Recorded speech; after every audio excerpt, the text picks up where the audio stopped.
اعوذ باللہ من الشیطان اللعین الرجیم بسم اللہ الرحمن الرحیم بہ نستعین وهو خیر المعین والحمد للہ رب العالمین وصلی اللہ علی محمد وآلہ الطاہرین ولعنۃ اللہ علی اعدائہم اجمعین اما بعد۔ محترم ناظرین اکرام، السلام علیکم ورحمۃ اللہ وبرکاتہ۔ مستقل آپ کو یوٹیوب کے اوپر قرآنی آیات کے حوالے سے، احادیث معصومین کے حوالے سے، دعاؤں کے حوالے سے، دیگر مختلف موضوعات کے اوپر ویڈیوز، آڈیوز مل جائیں گی اور انشاءاللہ آپ اس سے مستفیض بھی ہوتے رہتے ہیں اور ہوتے رہیں گے ہم سب۔ مولا ہم سب کی نیک توفیقات میں اضافہ فرمائے۔ لیکن دیکھیں، اہل بیت علیہم السلام کو پہچاننا ہے، معرفت اہل بیت ہمارے لیے بہت ضروری ہے، مگر اس معرفت کے لیے ہم اہل بیت سے پہلے ان کے غلاموں کو پہچانیں۔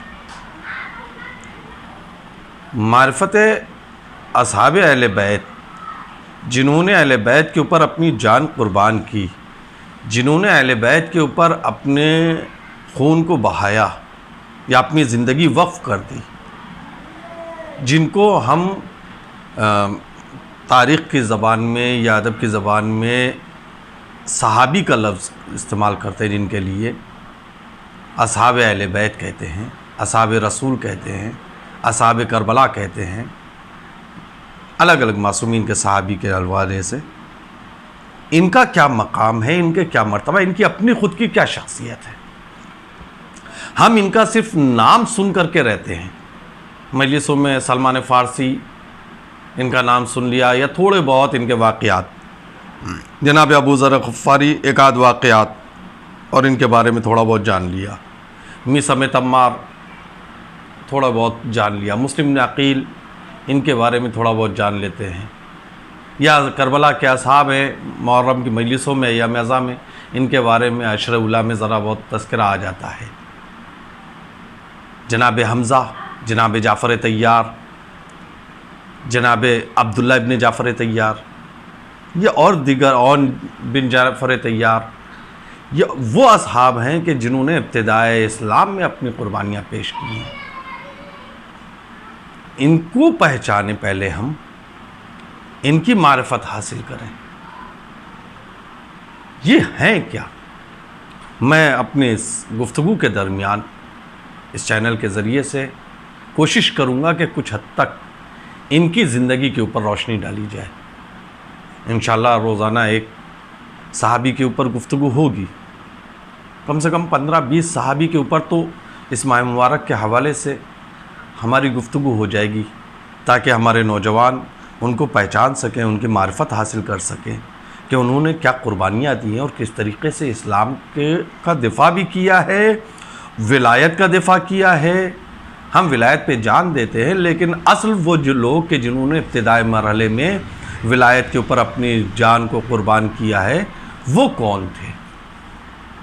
جنہوں نے سولی پہ چڑھ کر کے اپنی زبان کٹوا دی، جنہوں نے میدان جنگ میں جا کر کے اپنے شہرگ حیات منقطع کروائے، اپنے جسم کے ٹکڑے کروا دیے، اپنا خون بہا دیا، یہ کون تھے؟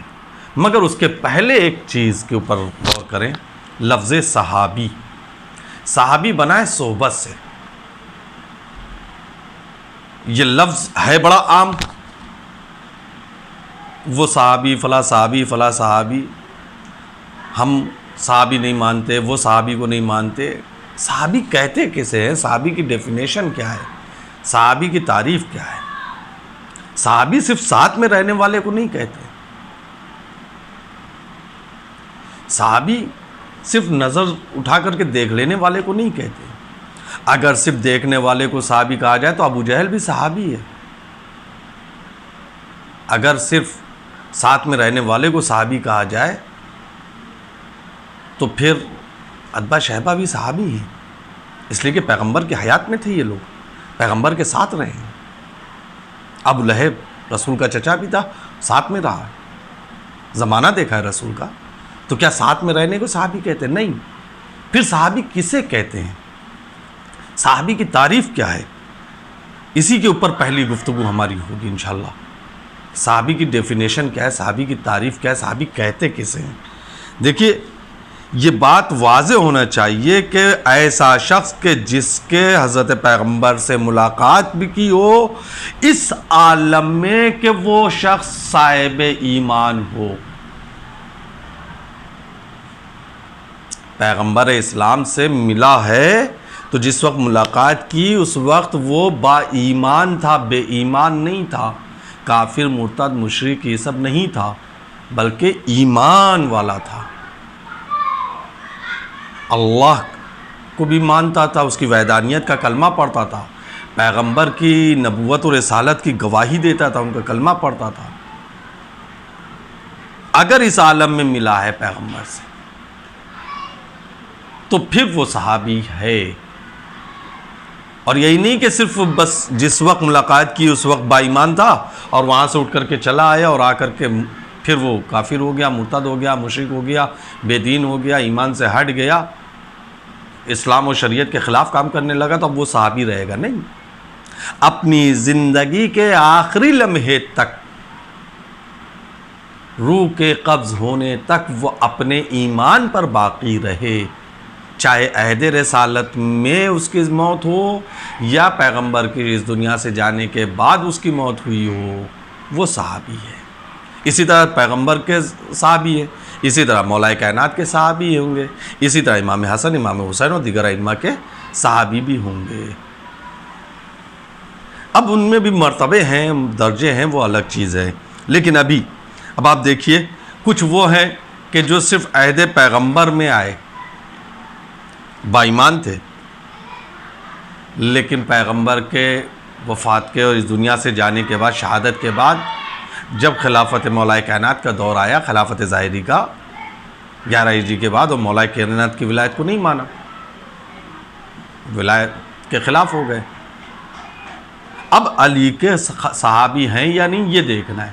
اگر علی کے صحابی ہیں، حکم پیغمبر سے علی مولا ہیں، اب اگر علی کو مولا مان رہے ہیں تو اس کا مطلب وہ صحابی رسالت پر باقی ہیں، یعنی پیغمبر کے وہ صحابی کہلائیں گے، مگر چونکہ حکم رسالت کے خلاف نہیں ہوئے۔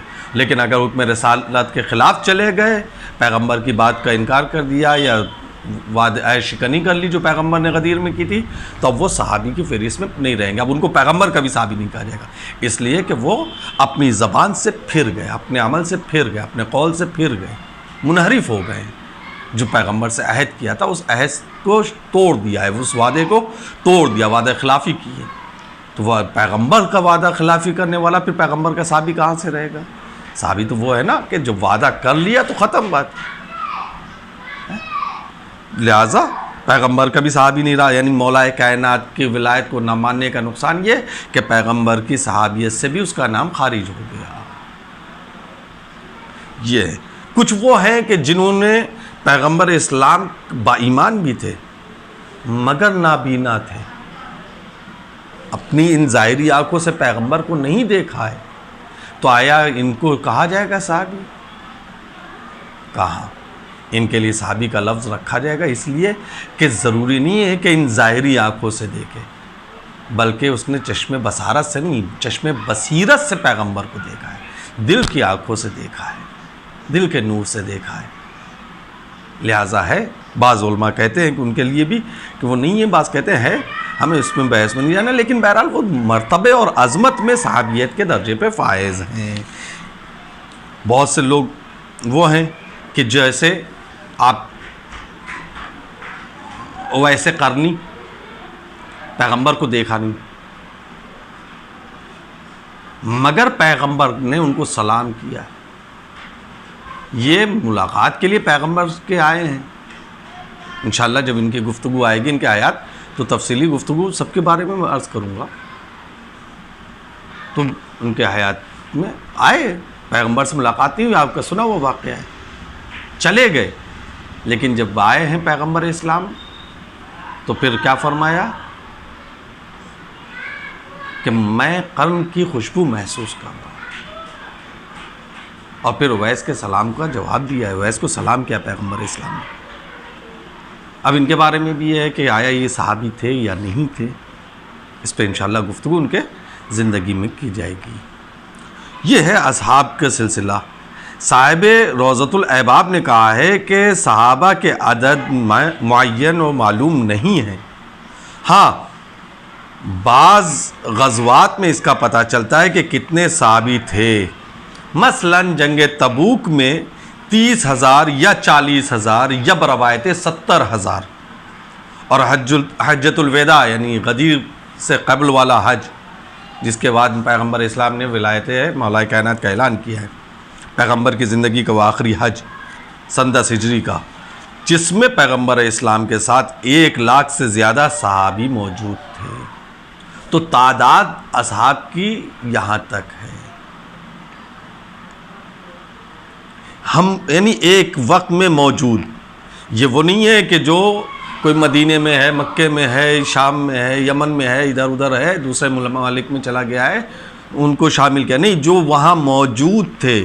جیسے جنگ تبوک کا میں نے ذکر کیا 30,000 یا 40,000 یا بروایت 70,000 تک کی، تو یہ جنگ میں موجود افراد کی تعداد ہے، اس وقت کے موجود۔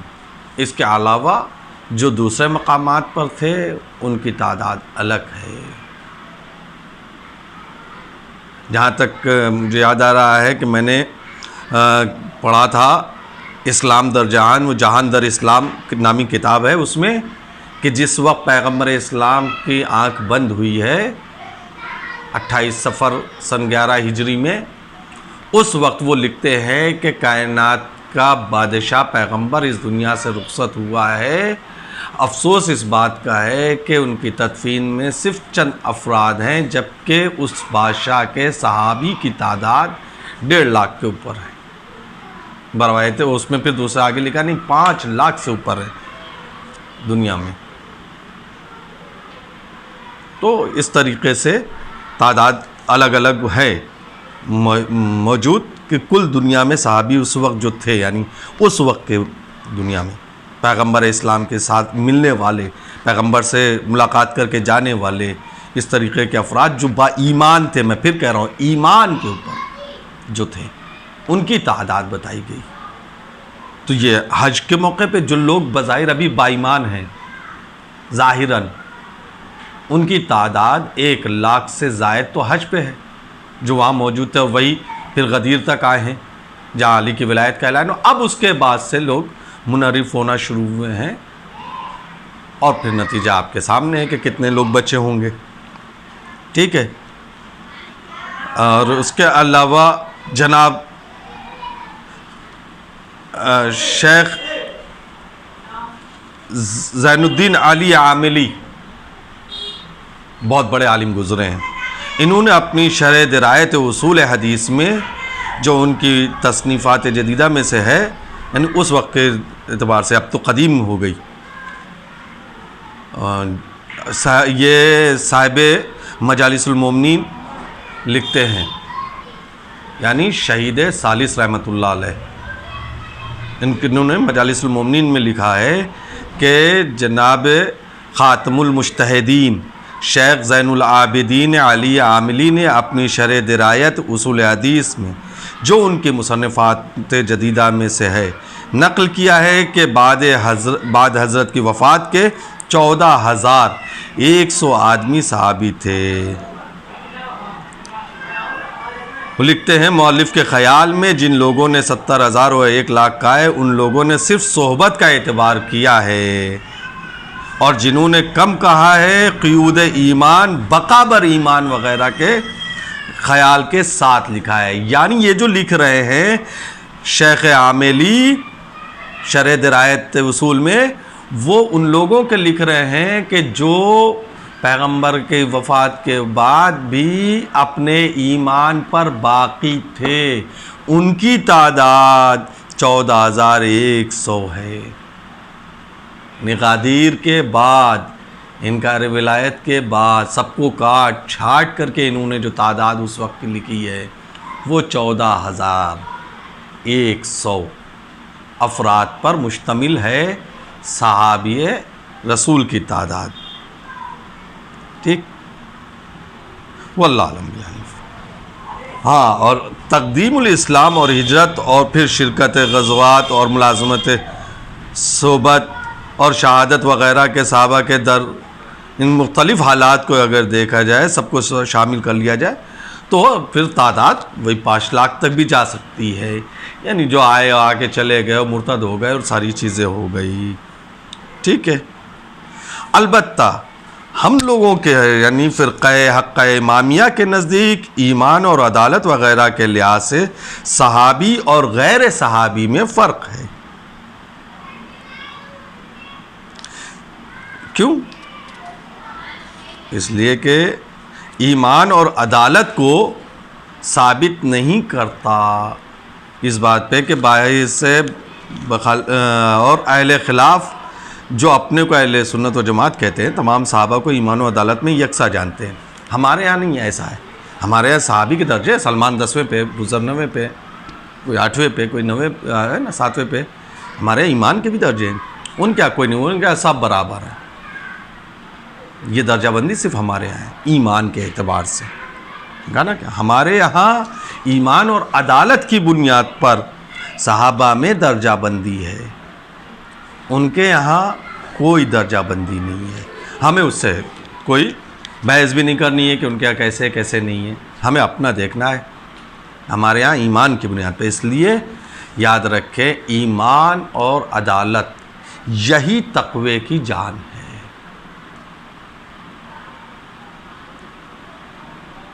یہی تقوی کی جان ہے. تقوی کوئی الگ سے چیز نہیں ہے. ایمان مستحکم ہو اور عدالت پائی جاتی. جس شخص کے یہ دو چیز پائی گئی سمجھ لیے اس کے یہاں تقوی مکمل ہے بھرپور طریقے سے. اس لیے کہ عدالت کا مطلب ہی یہ ہے کہ وہ ارتکاب محارم نہیں ہوگا، یعنی گناہوں کا مرتکب نہیں ہوگا، جھوٹ نہیں بولے گا، دھوکہ نہیں دے گا، فریب نہیں دے گا.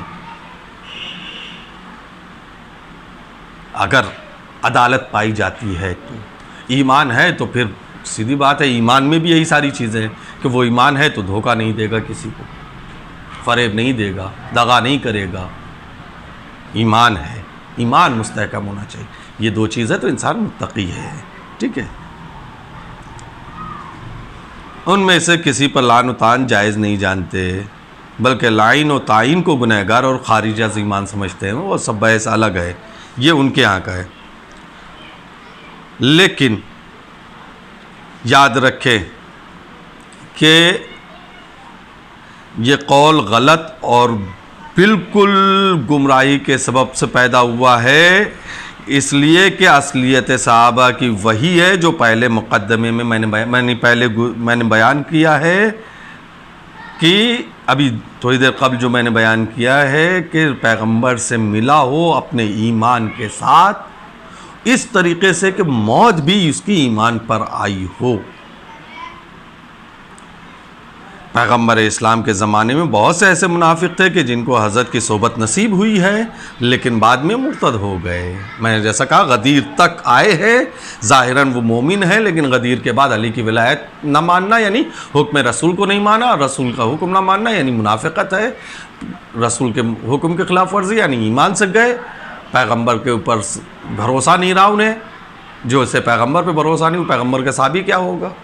وہ پیغمبر کا ساتھی کیا کہلائے گا جو اپنے رسول کی بات کو نہ مانے؟ لہذا وہ صحابی نہیں رہا، صحابی سے کٹ گیا. ٹھیک ہے. جو منافقت میں بہت مشہور تھے اور لوگ انہیں صحابہ کہتے تھے، ان کے تو وہ بھی منافق بھی صحابی ہے، وہی ہے قاتل بھی رضی اللہ، مقتول بھی رضی اللہ. تو پھر اس کو کیا کیا جا سکتا ہے؟ ہمارے یہاں ایسا کچھ نہیں. ہمارے یہاں ایمان اور تقوی. لہذا خدا وحدہ لا شریک نے بھی ارشاد فرمایا ہے کہ اگر ہم چاہتے تو ان لوگوں کو دکھا دیتے، پس تو انہیں ان کی نشانیوں کے ساتھ پہچان لیتے. یعنی اگر ہم چاہتے تو ان منافقین کو ان کی نشانیوں کے ساتھ دکھا دیتے اور تم پہچان لیتے کہ یہ منافق ہیں. اور ہر آئینہ پہچانتا ہے تو پھر ان کو پھر کی بات کہتے ہیں، یعنی انہی کو منافق کہتے ہیں. یہ منافق ہیں یہ لوگ. بہرحال ایمان اور عدالت کے زوال اور ایمان و عدالت ممکن ہے، جیسے بلعام باور کے لیے ہوا جو حضرت موسیٰ کا صحابی تھا۔ واقعی ملا جامی نے کیا خوب کہا ہے کہ ہر کرار روئے بہبود نہ بداشت، دیدن روئے نبی سود نہ داشت۔ یا بعض شعراء نے بھی اور کہا ہے اسی طریقے کے کہ جن کے اوپر مجھے شعر میں نہیں جانا ہے، لیکن جو اصل موضوع کی طرف آنے کے لیے میں بات عرض کرنا چاہتا ہوں وہ یہ ہے کہ ان تمام گفتگو کے جو اب تک میں نے آپ کے سامنے کی، اس کا خلاصہ اور نچوڑ یہ ہے کہ انسان جیسے بعبارت دیگر قلب، نفس اور یہ ساری چیزوں سے مل کر کے ایک جسم کی صورت میں انسان کا وجود ہوا ہے، جس کو زبان حقائق ترجمان نبوت نے فطرت کے لفظ سے یاد کیا ہے۔ یعنی پیغمبر اسلام نے فطرت فرمایا ہے، ارشاد فرمایا کل مولود یولد علی فطرت الاسلام، یعنی ہر شخص فطرت کے مطابق پیدا ہوا ہے، جو بھی پیدا ہوا ہے وہ فطرت پر پیدا ہوا ہے۔ جب تک کہ نفس اپنی اصلی صفائی پر باقی رہتا ہے، نور ہدایت سے منور اور نسیم سعادت شمیم رحمت سے تر و تازہ رہتا ہے، اور ہمیشہ خدا وند متعال کی طرف سے ایسے علامات ربانی اور واردات رحمانی اس کے دل پر ہوتے رہتے ہیں کہ ان کا میل عالم روحانی کی طرف بڑھتا جاتا ہے، دنیا سے وہ دور ہوتے جاتے ہیں، خدا سے قریب ہوتے جاتے ہیں۔ یہی ہماری زندگی کا ہدف ہے۔ ہم جب کسی کے مرنے کی خبر سنتے ہیں تو فوراً کہتے ہیں آیہ استرجاع زبان پر جاری کرتے ہوئے انا للہ و انا الیہ راجعون۔ کہنے کو تو بڑے آسانی سے ہم کہہ دیتے ہیں کہ ہم اللہ کے لیے اسی کی طرف پلٹ کے جانا ہے، لیکن اپنی زندگی میں دیکھیں کہ کیا ہم اللہ کے لیے ہیں؟ کیا ہم نے اپنے آپ کو اللہ کے لیے آمادہ کر رکھا ہے؟ وہی شخص صحابی کہلانے کا لائق ہے۔ اگر خود کو امام زمانہ جل اللہ تعالیٰ فجر شریف کا صحابی بنانا ہے تو پھر ہمیں سوچنا ہوگا کہ کیا ہم اللہ کے لیے ہیں؟ ہمارے پاس وہ ایمان ہے، وہ طاقت ہے ایمان کی، ہمارے پاس وہ عدالت پائی جا رہی ہے؟ ہم تو اپنے بھائی کا حق مار رہے ہیں، ہم تو اپنی بہنوں کا حق مار رہے ہیں، ہم تو اپنے عزیزوں کا حق مار رہے ہیں، اپنے دوستوں کا حق مار رہے ہیں، ہم تو اپنے گھر میں ہی سب کا حق مارے جا رہے ہیں، سب کو پریشان کیے جا رہے ہیں۔ تو کہاں سے ہم اس لائق ہیں کہ ہم اپنے آپ کو صحابی امام زمان کہیں؟